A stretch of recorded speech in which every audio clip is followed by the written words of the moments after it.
நீ இந்த கறியை போட்டுடணும். உப்பு போட்டு குக்கரில் வேக வைக்கலாம். உப்பு போட்டுட்டு மூடி ஒரு விசில் விட்டால் போதும். நீ கொஞ்சம் மல்லி இலையும் போட்டு குக்கரை மூடி வச்சிடலாம். ஒரு விசில் வந்தால் போதும். இப்போ ஒரு விசில் விட்டு எடுத்தாச்சு. இனி தேங்காய் பால் சேர்த்திடலாம். இது கலர் இப்படி இருக்கிறதுக்கு காரணம் என்ன அப்படின்னா, கரம் மசாலா பொடி பண்ண மிக்ஸி ஜாரு, அதுலேயே நான் தேங்காய் பால் கழுவி எடுத்தேன். Easy chicken.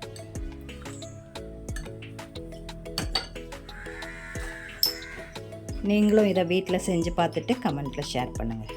நன்றி, வணக்கம்.